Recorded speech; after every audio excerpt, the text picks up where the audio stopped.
I had had enough. Well, you drove out there into the middle of nowhere and had some sort of loud verbal display challenging ET in general out in the middle of nowhere? That's what I was doing. I actually had a pistol in my hand at the time. I was really ticked off. When I was having this fit, I was waving the gun in the air, okay, and I had this fit. And at this moment, I said, okay.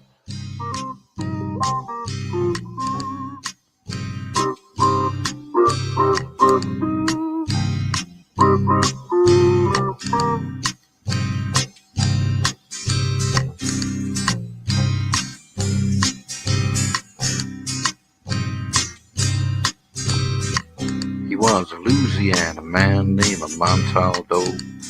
Folks around called him Six Gun Joe. Worked with ICAR, don't you know? Investigating UFOs. Out for a drive with a gal one night, they stopped to check out the reporting site. When an alien lit right there on the ground, he commenced to throwing his weight around. Now, old Six Gun didn't take too kindly to that kind of thing, especially without Vaseline or anything like that, you know. Seriously. Well, Six Gun looked that critter right in the eye and said, "Any last wish before you die?" Yo, reached for his gun, quick as a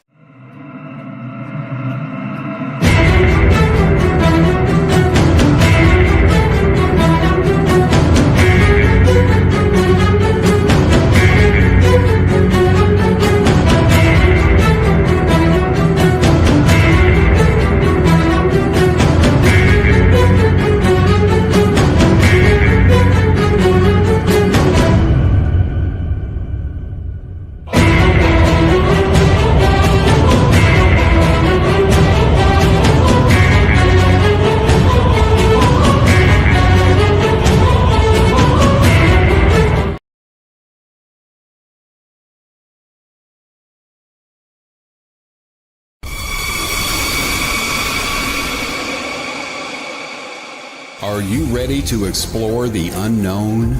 Dive into the world of the strange, mysterious, and unexplained with Eerie Expeditions Magazine.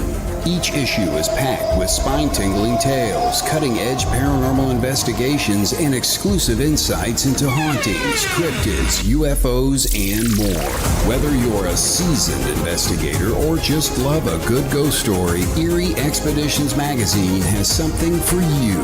Join our growing community of truth seekers and adventure lovers. Subscribe today at EerieExpeditionsMagazine.com and unlock the secrets of the supernatural. Are you ready? That's EerieExpeditionsMagazine.com, where the extraordinary is just a click away. Dare to discover.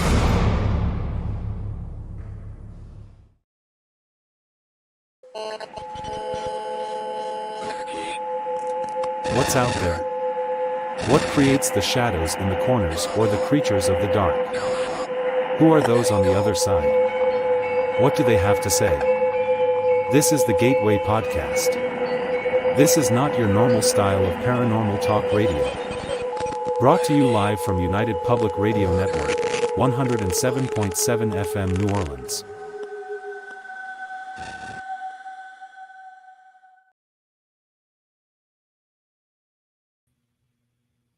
And welcome to the Gateway. I just realized that they have the wrong background up there, don't they, guys? How's everyone doing tonight? This is the Gateway, broadcast live from United Public Radio Network, 107.7 FM New Orleans. And welcome back to another show. How are you guys doing? So, I just got back from Scottsdale, Arizona, and I don't really have much to say about that town. I saw a lot of artwork. There's a lot of art galleries and things like that. There's a lot of parties going on. You know, I saw the people cycling around and partying. I really don't have any interest in that, you guys. But I originally thought that there would be a lot more historical sites, I guess. And I didn't come across anything. I left very, very disappointed. But I did, however, I found a lot of petrified wood and a couple fossils. And I got to interview a couple people that were very interesting. So anywho, I'm back here in Vegas where it's 80 degrees, nice and sunny as usual. I know that there's a lot of storms going around. Of course, Vegas is beautiful as always. But I have a really great guest tonight, so I don't want to waste my time talking to you guys about nothing. I know you guys like my stories and all, but I want to get down to it. So my guest tonight, she has more than 100 paranormal experiences, guys. That's a lot. You know, most of us only have, well, I can't speak for myself, but some people out there only have like, you know, they can count them in their hand, right? This is over 100, including extraterrestrial visitations. She is a sensitive and an empathic whose abilities were awakened at the age of 5. So 5 years old, guys. We're talking very young. I, too, had a lot of experiences at that age. So I'm really kind of excited about her coming on and sharing her experiences. She's the host of a TV show, Disembodied Voices. I think that's on Paraflix. I'm not quite sure. She's got a big list of things that she's done. I'm very interested in hearing about Disembodied Voices, though. She's the host of several other paranormal podcasts and is also author of several books, including the one we're talking about tonight, Living a Haunted Life. Dr. Kelly Schutz. She joins me here on the Gateway Podcast. And Kelly, Dr. Kelly, welcome to the show. Well, hello there, and hello to everyone tonight. We have a lot to talk about, don't we? Well, there's a lot going on, and lately it seems like there's more going on. But yeah, there's been, my life is not boring by any means. I could talk forever on so many experiences, but I'll let you take the wheel on this one. So I'm trying to change my background as I'm talking to you. I'm looking for some people moved around all this stuff on the network. So everything's been moved around a little bit. One more thing I got to do. I got to put your banner up here. There it is. Dr. Kelly Renee Schutz, A Haunted Life. That's your book. I want to know, though, what happened at such a young age that you started in the paranormal? Well, of course, when you're really young, you don't exactly know what's happening to you until you get a little bit older.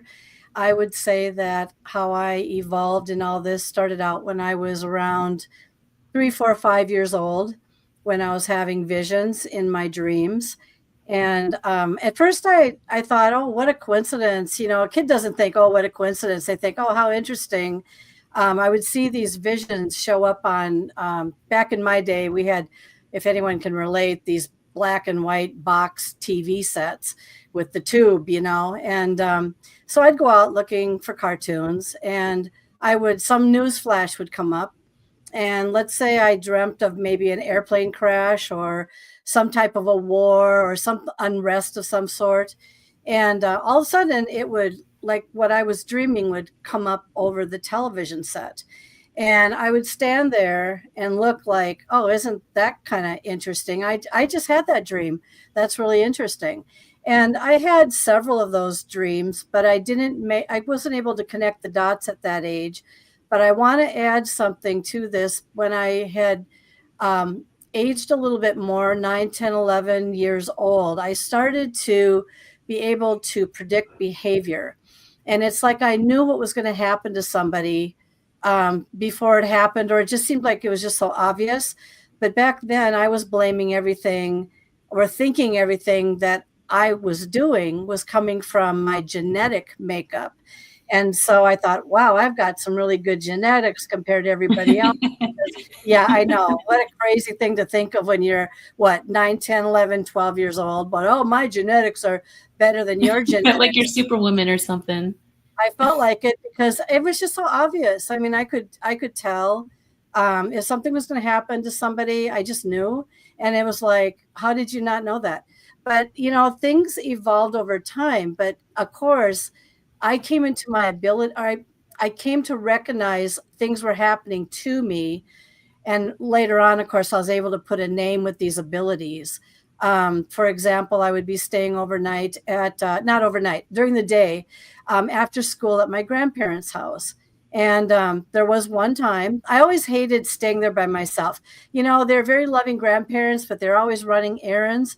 So I would take naps on the couch. And one day I woke up and I heard all this commotion in the kitchen. And I thought, how on earth did they get home, and I did not hear the door open or close at all. And so I got up groggily, walking to the kitchen. And as soon as I entered or went to the door frame, it would absolutely pitch silent and nothing was in there. But I started having kind of like an anxiety attack, or I started feeling sick to my stomach, and I started to sweat. And I said, something's not right here. I just know something's not right here. And it was at that point, probably around 9, 10, 11, 12, that I started staying out in the porch. Some of you who are familiar with older homes, they have these porches. And even if it was freezing cold, I just did not want to stay in that house alone. I just felt really kind of creeped out. There were a number of things that happened in that house, and I did go back eventually to try to face my fears of it, of which I was attacked upstairs. And that's a long story. But the long story about it was that I finally determined and was able to find out that a woman died in that home back in the late 1800s in a fire in the kitchen. And it is very likely that she didn't want anyone else it didn't matter how old you were. She just didn't want you in there. And I believe that she's the one who attacked me upstairs to get out. But I believe that that might have been her angry spirit hanging about, just trying to be still territorial over her house. So, there's been a lot of things that happened. And then I evolved in all of my different clairs. That one was more clairaudient. And then, of course, clairsentient. And then, everything. And then I became telepathic, or I recognized that. Things just started to just keep jiggy jogging up the ladder. So my life has been very interesting regarding recognizing some of these very unexplained situations. That's such a young age, though. Did you realize at some point as a child that this sort of thing didn't happen to everybody? Like, I know you already said that you felt like you had some kind of superpower or something, but did anyone around you recognize this at all? No, back in my day, it was like we went to church, and I'm Lutheran. I'm proud to be a Lutheran, by the way. But the thing is that there was only the devil or the angel, one of the two, and nothing in between. And as far as death went, if you died, you're gone. Okay, now not that the religion believes in that per se. I don't want to paint that picture. But at least when I grew up, it's like you went to heaven. That's where you went. You can go and talk to them at a cemetery. But that's about as far as it goes. Okay. They're not coming back. They're not going to talk to you. And by the way, it was just within the last 5 to 6 years when I talked to a cousin that shared with me that her mother had a discussion with my grandmother regarding abilities on the maternal side of the family, which, by the way, never came down the pipe in my direction, or maybe it just wasn't a discussion we had or never was to have regarding these types of abilities. My thing back then, when I was getting to age 16, 17, 18, that type of range, I had such bad anxiety that I had to, and I'm not ashamed to say it, I had to go to see a psychologist to go get hypnotized to help calm me down, because my anxiety and my energy was all over the map. And keep in mind that if something was affecting it back then, like it was, but never pinpointed that, but the goal was to calm me down. But what I've come to realize over time, believe it or not, is that my ability to calm down under hypnosis actually activates me and lights up my other abilities. So it's very interesting what I've discovered after all this time. And I've been hypnotized 3 times now by different people for different things.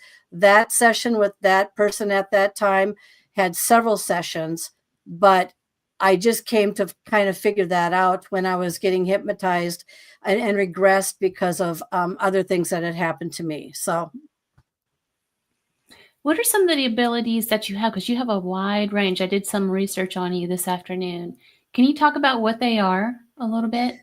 All right. So let's see.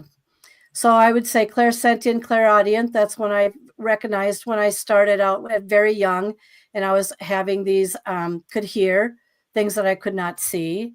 I would actually also hear voices talk to me, but we all thought it was our inner voice at the time. So it's like you or your intuition. So you don't think it's something else talking to you or a spirit guide or anything like that. You think that it's coming from you internally, your inner guidance. I learned I was telepathic when I was around 30 some years old. When I went, we just had one yesterday, by the way. We just got hit with tornadoes. And I did have a straight line wind hit my house very gently, but it hit of course, while I'm doing an interview. But I went to my grandparents' house. Where are you located? Minnesota? Yep, in Minneapolis. Yeah. Mm-hmm, yeah, and my siblings. I grew up in southern Minnesota, and there was a place that was hit by a tornado not too far from where my brother lives. So we're used to growing up with tornadoes, but we don't, of course, we hate them like anybody else. We just can't do anything about it. But I learned I was telepathic when my grandparents in southern Minnesota built a very colonial Dutch house back in the day. Beautiful, one of a kind, very great carpenters. And I went to check on their house to make sure, because tornadoes were in the area. They hit, trees were down. There was a 200-year-old tree that was down. Things were down. The line, the electrical line was buzzing. And I walked very carefully around the property to take pictures of the house just to make sure that everything was okay. But what happened to me at the time, and I didn't know it then, is I had two apparitions. Keep in mind that storms like that, and they lived on a limestone foundation, and it was just, everything was right, and it just kind of electrified the property. And so it helped the apparitions to come alive to some degree. And they showed in the screen window, not a plate window, a screen window. There's a difference. And so there was no trees anymore to leave shadows anyway. There was no shadows to be cast. But anyhow, they were looking, two of them, a little girl and an older man, they were looking right at me. And I picked this up on my film. So I went to get my film developed, right? I didn't see it at the time, went to get my film developed. And I said, how did that ball get up there in that upper window? That's very strange that a ball would be up in the upper window. And believe it or not, that was the inspiration for me to get a laptop for the first time. And I got a laptop, and I blew that baby up. And lo and behold, I said, look at right there. There's a little girl. She looked like about 6, but she died at 10. She died 2 miles down the road. And there was an older gentleman hovering above her, also looking at me, very clear details. And I went back the next day and I stared at that window and I said, you have a message for me? I see you, or at least in this picture, I see you. What's your message for me? And then telepathically, something came to me. It wasn't male. It wasn't female. It said, the genealogy is wrong. And I said, the what? The genealogy is wrong? I don't understand. The genealogy is wrong. And then all of a sudden, I'm the genealogist pretty much in the family. And all of a sudden it hit me. I had been debating about the name of the little girl that had showed up in the window for a very long time. And I was able to match her face in that window with the picture that I have. And and that's what it was all about. And as soon as I basically acknowledged the fact and corrected the genealogy, never saw them again. I don't even know if they existed, but it was very interesting how they were looking right at me. And that's the message that came, and that message was validated. You asked about other things. I believe I'm psychokinetic, which means the movement of objects or poltergeist activity. So I'm on the swing regarding whether or not I have caused these things or whether or not I am a beacon to other apparitions around me that come home with me. I've haunted 3 out of 4 homes. And when I talk haunted, I'm talking object movement. I'm talking noises. I'm talking a lot of different things happening in there. I'm talking being choked. I'm talking hearing a witch sounding thing in my ear. Many, many different types of experiences. But from a psychokinetic standpoint, I'm still on the fence, and I'll give you some examples. So there was a key one day in the door, and we had the key up and down like this. My husband and I, it's just us. We've never gone to the door. We only had it there as a safety thing in case the house got on fire. We had to get out. We could use the key to get out, kind of thing. I kept looking at that key over and over and over again. And then one day I was in I call it the sitting room, and I looked over to the door, and the key was like this. It was completely turned halfway.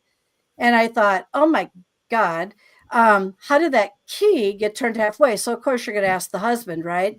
Did you go outside lately? No, I haven't been out. I haven't done anything. And then I started noticing other things. There was a clock that we had in the sitting room. And I have always noticed, or started to notice, that it was always 6 hours ahead of itself. And I thought, well, there's nothing wrong with this clock. The batteries are good. It works fine. It functions well. But there was always something about it shifting to 6 o'clock. And if it was a message to me from something else, I couldn't tell you. But I can tell you that I'm telekinetic, possibly too. We were actually we were in Las Vegas coming home, and I thought about my clock on the dresser. And when I got home, the clock dial was 6 hours ahead. I could not tell you to this day. Now, I can tell you one thing. There was a haunted property that we didn't know of at the time across the road. Back in the day, it was a Civil War man who went crazy. He axed his wife and 3 children to death. And because I'm a beacon of children, I figured my bright light brought these children right across the road over to me because it was kind of direct. And I learned of all these things as we lived in this house and stuff, but they also gave me messages over an app and all this sort of thing. So I'm just telling you, okay, so psychokinetic, possibly telekinetic. I did have a 25-pound bag catapult itself literally off a bench in Wyoming once when I went there. It didn't fall over by itself. It catapulted. And so, and wardrobe doors.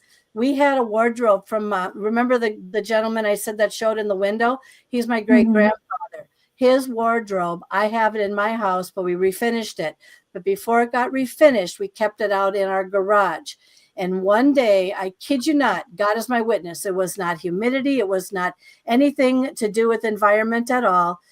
I was under some kind of a thing going on that day because things were flying against my pantry door and doing all kinds of weird things. But when we went out to go to eat, I looked at that wardrobe, and I came to realize that the door that was so stuck that you had to pry it open, it was that stuck, had flown completely wide open. And I'm like, I always look at my husband in shock, like, oh my God. I mean, I've been through so many experiences. I could count them down forever. But I'm telling you, there are things that I don't know if I'm doing myself or if something is trying to give me a message that they're around or near me. There's other gifts I have, but go ahead. Could blab the whole show. So that's it. First of all, I have to ask you, because I did do some research into some of the stuff that you did, and there was a lot of graphics and illustration. Are you an illustrator by chance? No, what happened with all of that is back in around 2016, I worked in law, and I worked as a college professor for 20 years. And I had to stay silent because my jobs, you just don't. Right. Work, sometimes you just can't tell them about I got a ghost following me. You know what I mean? I had a job like that too. Yeah. For a long time. Yeah. You stay silent like this. Well, in 2016, I couldn't stay silent anymore. I was having so many experiences, including in my classroom, that what happened was the best way that I could express myself was to find an artist And I use freelance artists all the time, sketch artists and whatever. And I found a really good one. And she's done many, many sketches for me. And I had her start to sketch my situations. And then I created my first book in 2016. And then my life exploded in the paranormal from there in all aspects. So that's, would it be okay with your Oh, permission sure. to post Yes. that one image? Oh, post whatever you want, because I show them all the time. Yeah, go ahead. So for the audience out there listening, if you're interested in knowing about the image that she's talking about in the window, I do have that, and I will post that later on tonight or early tomorrow morning. So be sure to look for that. But we have to get to the comments real quick. I told everyone I would get better at reading comments. So Heidi says, hello, CL and Dr. Callie. Much love from Boulder, Colorado. Boulder, Colorado is a great place, by the way. Yeah. Psychokinetic is something that not a lot of people have. How did you come to terms with those abilities? Did it scare you? I'm not even sure if I could say that it usually came from me. Lately, though, when I've been talking with people, and I interview, so I interview a lot of individuals as well. Everyone has their theory about whether or not you're creating your own thought form. So if you have poltergeist activity going on in your house, are you the one creating that, or is something else there feeding off your energy and then doing things to make it seem as if your house is haunted? And so I'm kind of on the fence sometimes about, because keep in mind, I'm an influencer of electronics as well. And I don't know how I do it, but I seem to have an influence over slot machines in casinos because I win a lot of IRS jackpots. And by the way, dear, I've won quite a bit of money in Las Vegas. But anyway. Why don't you? I need some money right about now. Are you going to come to Vegas anytime soon? Oh yeah. Don't say that to my husband. I did threaten him the other day. I'm going to hop on a plane. I did say this, and I'm going to head to Vegas for a few days, because once you're there for a while, they just love giving you free rooms. And guess who gets free rooms all the time? So anyway, yeah. But I don't know how it happens. I couldn't. When I was on, and I hope you don't mind me mentioning the name, I was on Coast to Coast with George Noory. He asked me, how do you do it? Everyone wants to know, how do I do it? How do I win at slot machines?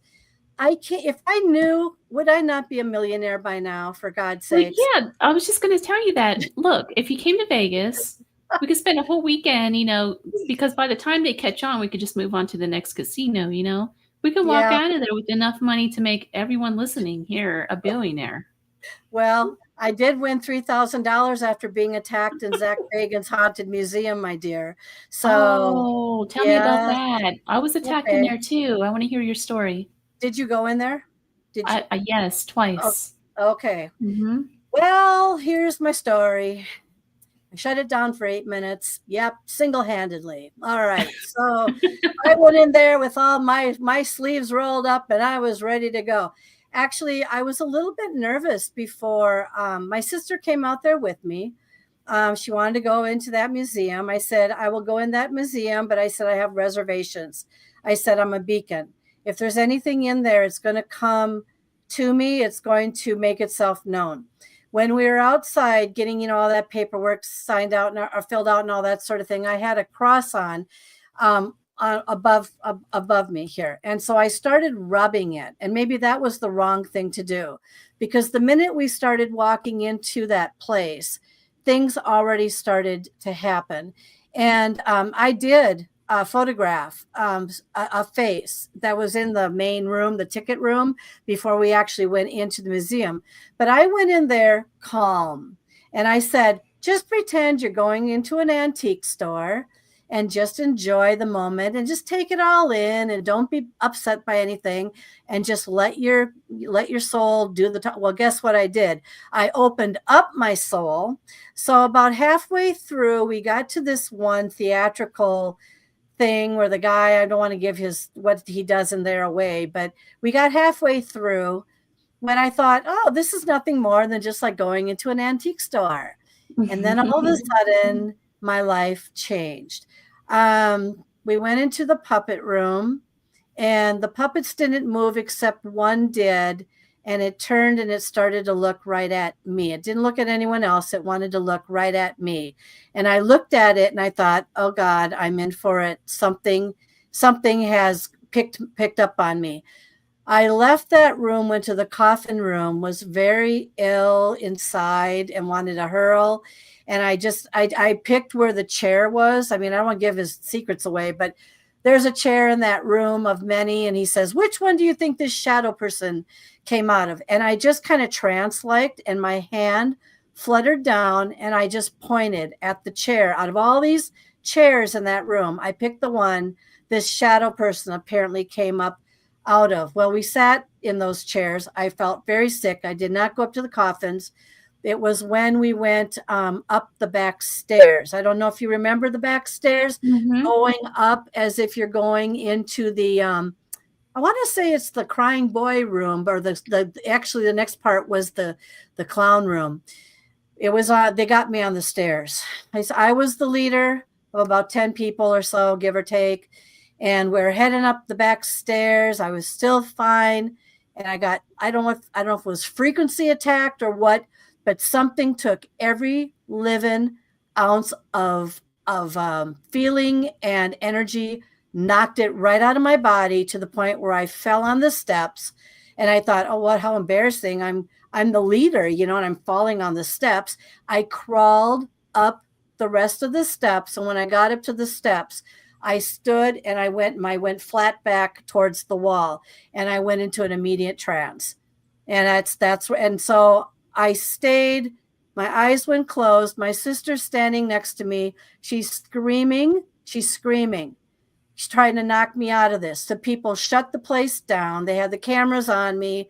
Obviously, the people, the theater people that we just saw came running up the stairs, and they're all surrounding me. And I was just standing there. And what it looked like to me, when I was looking out of my eyes, it looked like these shadows of these people. And they sounded like they were miles away. I mean, literally miles away. Like you could hear them in a drum. And I kept hearing this gal. She was right next to me. Are you able to make it to the rest? Can you make it the rest of the way? Can you go? We can bring you out the back stairs. They always have back stairs. Okay. Yeah. Yeah. And so anyway, I said, yes, I can. And I was just trying to fight my way out of this trance that I went into. Well, anyway, long story short, I was very groggy, but we continued on. And my sister actually held my hand and brought me through the clown room, which was just ungodly. And then we went into this crying boy room, the one with the divot box and everything. And then they had the one with the where it's, I don't know what you call it, scry or something like that. You can look behind this curtain into this, you may be able to see your face. Well, anyway, when I was in these rooms, I went back into a small trance, kind of like momentarily. And my sister was so anxious. She wanted to touch everything. She wanted to look at everything. And things were coming out of my mouth like, be careful, don't touch that, don't go near that. And I was just relaying this stuff. But it was when I didn't go near the divot box. I went around it because I could hear the buzzing of it. The minute we went into Peggy's room, that one kind of got me, because I stood there still in a trance-like being, and I had to fight with all my might to not say in my head, I don't like you, I hate you, you're ugly, that kind of thing. And then I turned very calmly. They shut the door behind you, so it freaks you out even more. I turned to the tour guide person, and I said, that's not a woman, that's a guy in there. Or was it? Yeah. I said, it's a guy in there, isn't it? And that's not a woman in there. And I was just like this, and I was just like, And she did say to me, unless she was just supposed to say yes to everybody, she says, you're right. That's not a woman in there. It's a guy. Now, I could never verify that. I just know I turned to her and said, that's not a woman. That's a man. And it was just, so by the time things started to release out of me throughout the rest of the museum, Well, of course, Zach Bagans, he always makes his entrance, and so when we were in the room where Natalie Wood and the stairs that were part of the Gary, house with the whatever went Yeah, on. I won't even go. I won't step foot in those rooms with the Um, mass murder well, stuff. they shut the door behind you because they add that extra fear factor. Well, of course, Zach Bagans makes his entrance, so he always does this all the time. Goes into the room, gets everyone all excited, goes and shuts the door, in this other room. Then he comes out. He practically clocked me, so I could have been on the floor on that one just from being hit by the door. Long story short, when we finally made it through, we talked to his mother, who was in the gift shop very, very shortly. I felt a little bit better, but I was still groggy. And then what happened was something came back with us to our hotel room, because I went into the hotel room. I immediately laid down and I took out the Bible that was in the drawer. And that creeped out my sister because I'm taking a Bible out and all this sort of thing. Something was in our bathroom because the curtain flew up and everything. It didn't bother me at that point. And then I went downstairs and started to play, and every machine that I touched was jackpotting and going crazy. So I think I walked out of Vegas. It was $3,000 or $4,000 just after that moment, which, by the way, I learned that when I'm low frequency or very groggy and very tired, kind of in a hypnotic state, this is when I activate and this is when I turn on. By the way, we're coming up to the Kentucky Derby. I predicted the last 3 Kentucky Derbies of the winner without seeing them for more than 5 to 10 seconds each. And I have to be in a hypnotic state in order to know if I can predict for the 4th time the next Kentucky Derby winner. So it's very interesting. I'm a study. I call myself a citizen researcher, which is someone who studies herself under all kinds of situations. And I'm learning a lot. That's, at least about me. So. Well, when these events were going on when you were younger, in that house, for instance, was it the house that was haunted or was it you? Well, I really believe the angry woman or the person who died in the fire. I truly believe it was her, unless something decided to I can't say that word. Take territory. Okay. Sometimes things just don't roll off the tongue like you want them to. But some of these apparitions do stake claim in many different places. They don't have to live there. They can come from other places and stake territory. I believed it was the woman, and I believed it might have been an angry woman, but I might not have been quite there. Or did I bring something in there? Nah, I don't think so. The reason why is because I have 7 siblings, and about half of them had also said that they didn't want to go upstairs. They felt creeped out in that house. My grandparents were nothing but love 100%. So there was nothing, there was no abuse, there was none of that going on in that house. They're very Catholic and they were very everything. There was just something about that house, and it retained something or someone or attracted something.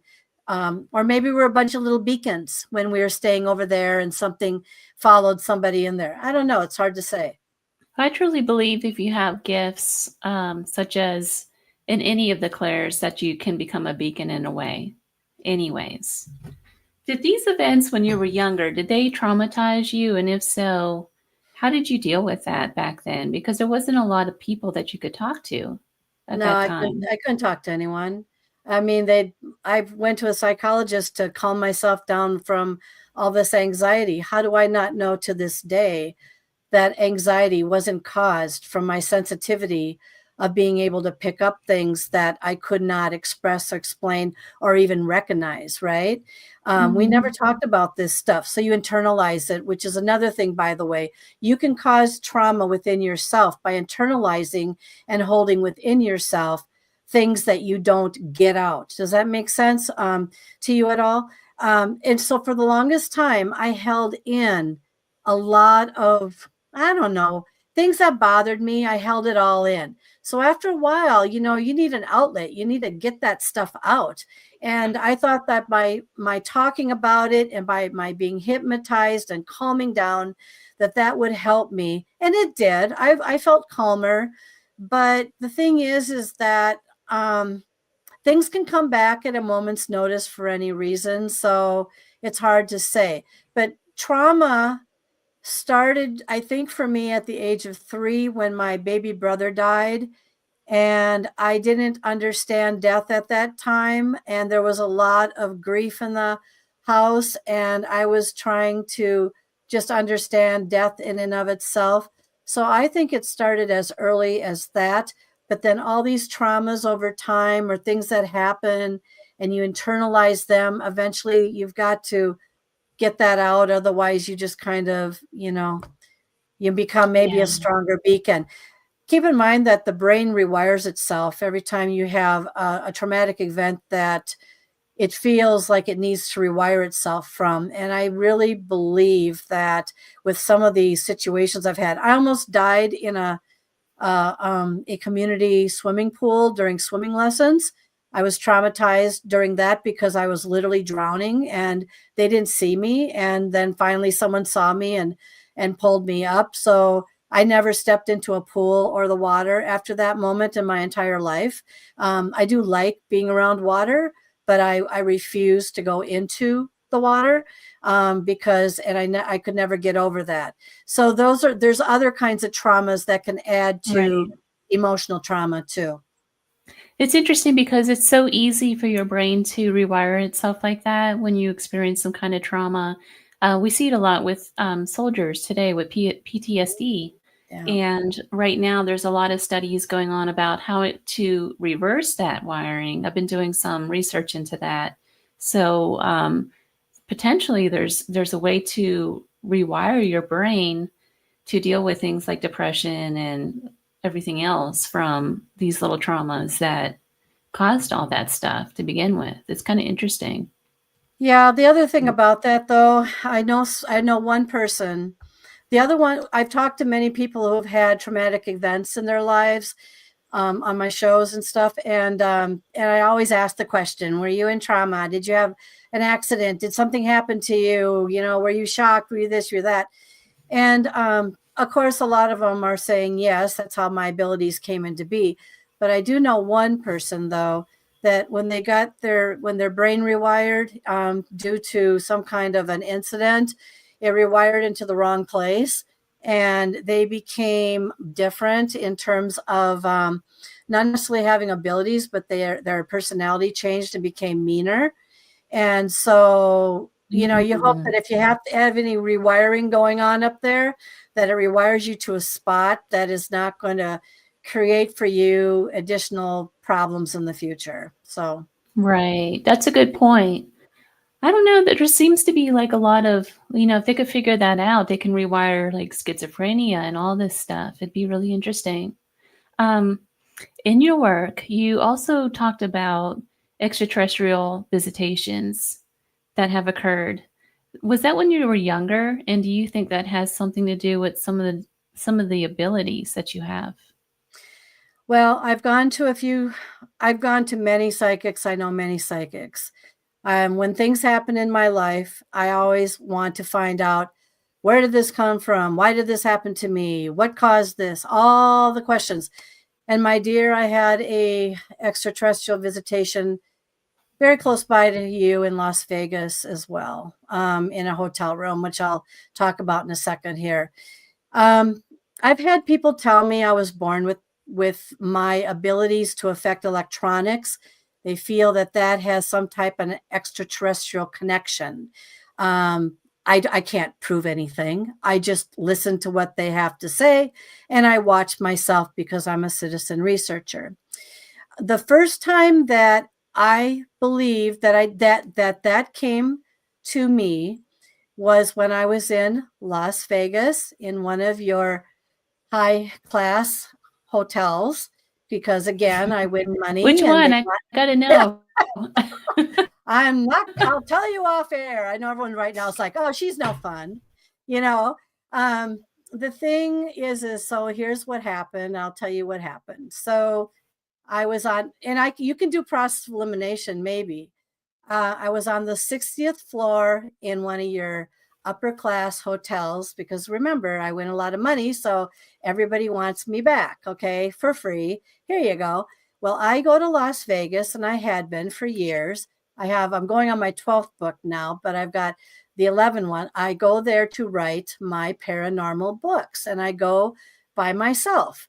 My husband, he doesn't mind coming with, but these are times that I had to go by myself. Anyway, I was staying on the 60th floor of this hotel and I was just doing my thing.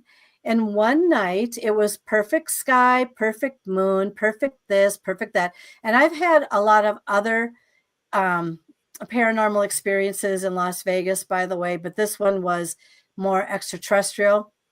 So I went to the window and I was tired and I looked out the window and I said, gee, I wonder if I am going to see a UFO tonight or something, extraterrestrial or whatever, just fly by my window. This is going to be exciting. So I go and I'm staring out the window and I'm kind of groggy and I'm like, heck, I can't see. It's too much light pollution here, And so anyway, I turned around and I started going to lie down in bed. And all of a sudden, at first I thought it was paranormal. Keep in mind, I tracked everything. The lights started to flicker in my room. Flicker, flicker, flicker, flicker. And I said, uh-oh, I have company. And I thought paranormal. And then I was in a room, here's process of elimination too, where I was able to electronically move the curtains and do this and that. It was one of those electronic rooms. I really loved it. Keep in mind, I affect electronics, but I don't think I affected this one. All of a sudden, my lights went out and I couldn't get anything to work. I was sitting there in the dark. I sat on the bed and I'm not kidding you. I was within probably 5 minutes. All of a sudden I heard knock, knock, tap, tap right behind where my bed. The wall behind me was adjacent to the bathroom. So whatever was behind me would have been in the bathroom. Okay. Or maybe not. It did not come as an echo from anybody else's room. It was very plain. Knock, knock. And guess what? I blacked out. Boom, gone.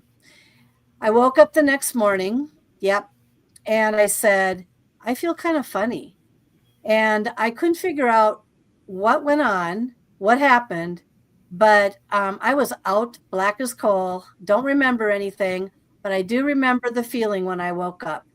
I felt very, very cleansed, very like something came and like a good oil, like changing your oil, getting a new blood job in me, like a completely, wow, I feel refreshed. Oh my God, I feel so good.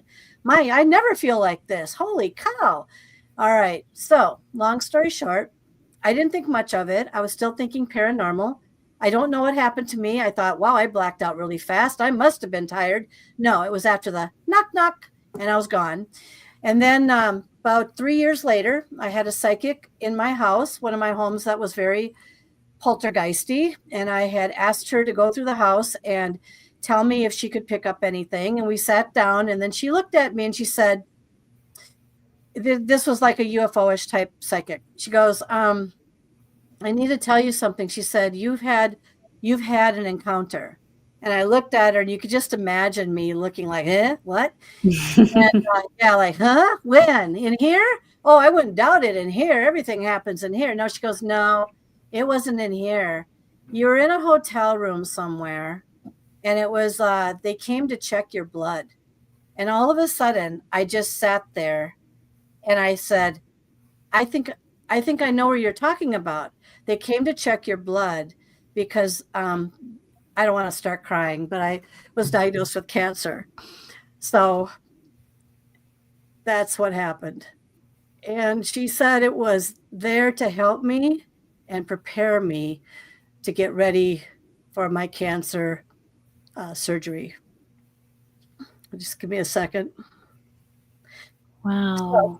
So anyway, these things come up. I have to grieve like this because that was the first time I recognized that something out there was helping me, not hurting me.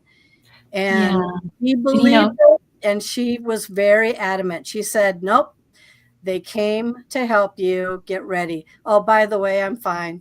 People are probably going, are you fine? I'm fine. Yeah, I was going to ask you that. Yeah, I'm cured. I'm cured. And that wasn't the only miraculous cure that I had. I've had more. I've had others. I almost died of COVID twice. And I had a miraculous healing on COVID. It lasted 8 months. That no one thought I was going to pull through it, and I did. The other thing is that so the handprint should be talked about. We'll get to that. We will get to that in just a second. Yeah. Before we get to that, I want to talk about, because I want to tie that in with your book, because I know that's the cover of your book, that one image. But before we get to that, how can you tell the difference between extraterrestrial visitations and paranormal, like ghostly investigations? And I think you really hit it on the point too, because a lot of people are so busy, especially in the paranormal today. They're so busy running around just trying to gather evidence for TV, or it's either that or they're using it as a Friday night get together just to be afraid, like you're in a haunted house or something. That totally missed the fact that a lot of times these paranormal events in our life are there to give us a message or to help us in some way on our life journey. And we totally miss that. But anyway. Yeah, I'm going to speak to that for a second here. So the number one question that I am trying to find out, which I'll never find out, and I don't think anyone's going to find out right now, but maybe some people are getting close, is I have always been saying, I've been asking the question, how do you decide and figure out if it's a spiritual moment with something like a spirit guide or something higher like that, or something extraterrestrial, or something paranormal? And so you see, when I went on my journey, I believed everything was paranormal. Then all of a sudden things were happening to me, and I had to start re-questioning them. Maybe it wasn't paranormal. Maybe this was spiritual. Wait a minute. Maybe this isn't spiritual. Maybe this is extraterrestrial. Maybe that moment of knock knock, maybe it wasn't paranormal. Maybe it wasn't extraterrestrial. Maybe it was spiritual. But the thing is that when you start putting some pieces together, I don't think anyone can truly answer that question, at least right now. Those that think they can, I don't know. I have been through so many experiences that I question every single one now as to what did I really experience here. So that is a good question and stuff. But it was because that psychics was so adamant. And keep in mind too, if you're big into the extraterrestrial or UFO stuff, you're probably going to go that route. If you're big into paranormal, you're probably going to go that route. If you're big into your spiritual stuff, you're probably going to go that route. However, and I need to say, however, I went to a conference in Las Vegas where I had practically a sock stuffed in my mouth by an expert when I stood up and I asked that very question. He was talking about extraterrestrials and paranormal and this and that.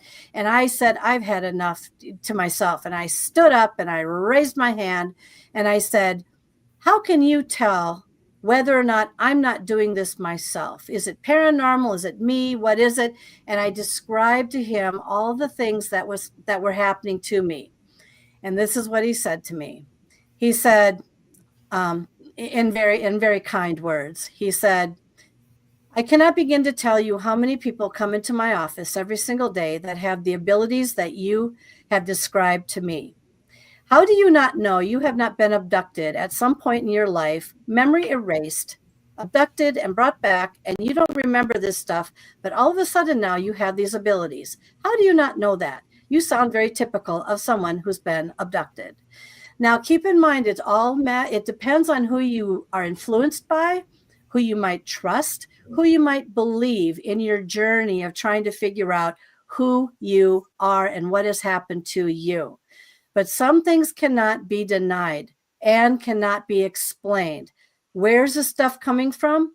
I'm not sure, but that leads me to the cover of my book when you're ready.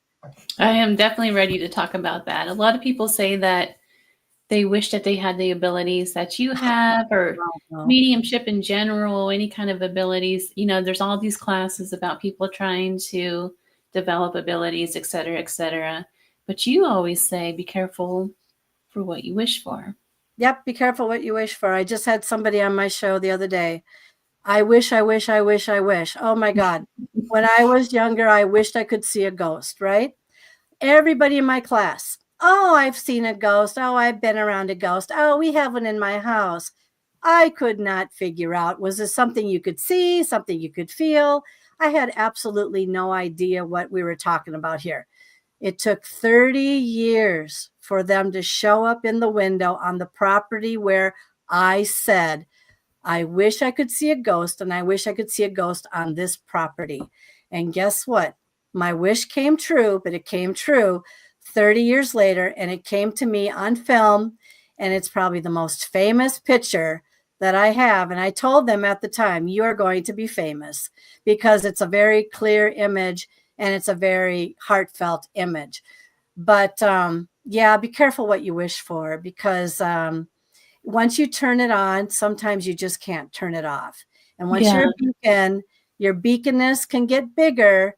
And then you have an issue of boundaries and attachments. I've had many attachments that have had to be taken off of me. I get channeled easily. Some people think it's possession, but it's actually being channeled. I go into trances at a moment's notice. The minute I activate in unusually low frequency situations. And then, I mean, I'm everyone's best friend. I know right now people are saying, yeah, who's going to win the Kentucky Derby? It's in a couple of days. Well, you know what? I don't know yet. Get me well depressed. Get me really depressed, and I'll give you that answer, you know. But it's kind of like who you believe and who you're influenced by regarding the type of experience you think you're having. And that's kind of where I leave that for the second. Put that on the shelf until it needs to be revisited at another time. That's an interesting thing. Okay, so the cover of your book has an image of a woman looking into a mirror with a handprint on them. And I used that in the marketing. So if you guys want to know what I'm talking about, just refer to the thumbnail to the show. That's the exact image that's on her book. Can you talk about that graphic a little bit? Yep. So the house that I was in, where there was a lot of poltergeist activity, actually keep in mind, 4 out of 5 homes haunted. I'm talking about like house number 3. There was a lot of stuff going on here. This is the same house that the UFO psychic woman came in and told me about some things. She pointed out a few places where there were portals. And then basically in a nutshell, this is what I can tell you. I was in my office one night, 2 in the morning, went to bed, laid down, smelled something absolutely within like maybe 5-10 minutes, horrific, go over my nose. I thought, oh my God, I thought it was my husband's shampoo. It wasn't my husband's shampoo. Yeah, blame the husband, blame the husband. Got to talk to the blame husband. Him for everything. I do. That's what he says every day. You blame me for everything. I said, and I love it. Anyway, and so the next morning I got up though, and I went to the bathroom, of course, and I looked in the mirror. And that person, by the way, is me. And there was, and I'm showing you right now, it's kind of upside down. The handprint was right here over where I had COVID pneumonia, where I was told that it would take a long time for it to come out because it was jammed in there, and that's why I was dying. But the hand was right this way, elongated fingers, but one of them was very unusually crooked. And so it was blood purple, red. And in a nutshell, I went and showed my husband. And of course, oh my God, you know, who put that on you? And we took pictures of it. And I show it at conferences all the time. But in a nutshell, and then I went to 5 psychics. And I said, who put that on my body? And it took 3 hours for it. So it was there. And then it just left. It didn't dissolve, like, you know, disappear. No, it was here and then it was gone. All right. So came and went. And so I went to 5 psychics. One said, it's a succubus. It's an alien. It's your own hand. It's some old woman's hand. And then one said this, it's a mantis healer. But guess what? I don't think it was a mantis healer anymore. I think it was a gray. And so I've been on a journey to continue that journey of where that handprint came from because of the fingers that were on there. I had to match them up with something, but I had a dream, very short and simple. One night, 1.5 years later, I had a dream. I kept saying to the universe, I need to know who put that on my body. Tell me, tell me, tell me, tell me. And so there was a young woman in the dream walking away from me. She looked like my husband's cousin's daughter. I thought, oh, it's so-and-so. All right. Then it slowly turned around and it had a black COVID mask over its face. Its hair was kind of parted down and pulled back. And the eyes were really big and huge, like a mantis being and or a gray's eyes. That's how they looked, if you want to know how they look like. I immediately recognized that this was not a human. This was something. And I broke out into a sweat. I woke up. My heart was beating out of my chest. I thought I was going to have a heart attack. I was so scared. And I screamed out loud, don't ever, ever do that to me again.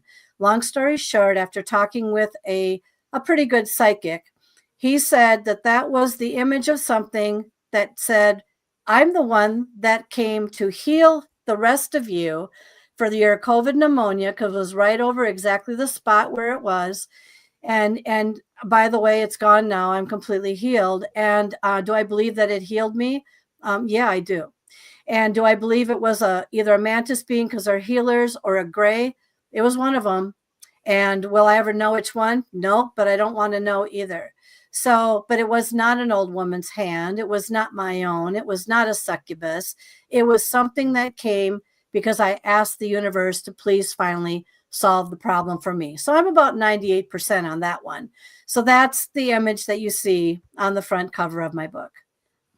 Oh, Dr. Callie, it's so interesting talking to you. I just love talking to you. What do you have coming up next, and where can people purchase your books? Okay, I know you have a long list of stuff going on.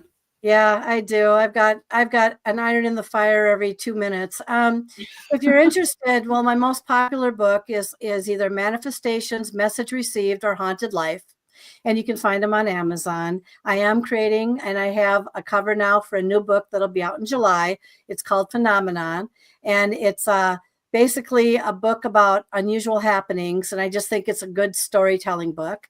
I'm going to be at a conference in October. I've been asked to go to another conference today.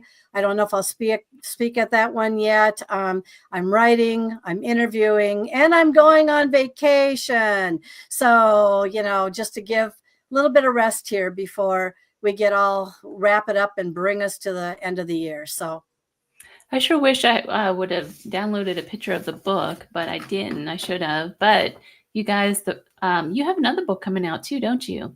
That was the Phenomena one, but you can go to www.paranormaluniversalpress.com. I just updated my website. I think you'll be very interested to see that website. And I'm on Facebook, and Facebook will show you a few of the images that I have also out there. So whichever way you want to go, they're there. And my website will show you all the covers of the books. You just have to scroll way down and you'll see them. So do you still have that show on Paraflix as well? Yes. Okay. I am the host producer of Disembodied Voices on Paraflix. Yep. And I've got a incredible showing, an incredible guest, and you're going to be on there shortly. And I'm very excited to have you.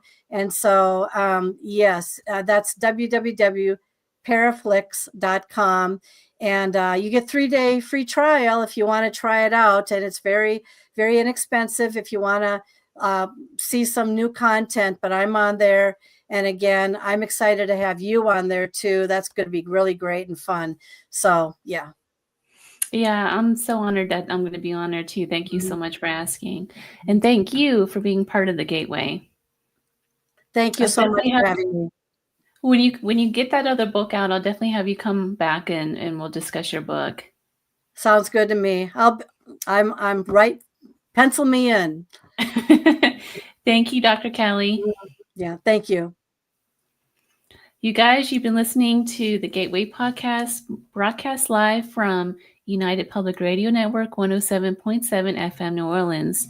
The show right before mine is Sean Callie, Into the Night. You can also catch him on Sundays at, I think it comes on at 3 o'clock Pacific time. You guys, if you haven't already, check out www.erieexpeditionsmagazine.com. I think, goodness, that magazine has been selling out like crazy. I have just 6 of the hardcovers left, and it's on sale right now. So go check it out. Purchase a magazine because it really supports the work that I do. If you don't want to purchase it, just go on there and like it anyway because I need the support. And also go to my Facebook page, and I'm definitely going to post some of the images that Dr. Kelly talked about earlier in the show. And Heidi, thank you so much for all the support. You've really been going out of your way supporting the show, and I can't thank you enough. So thank you, and I'll see you guys all again next week. Until next time.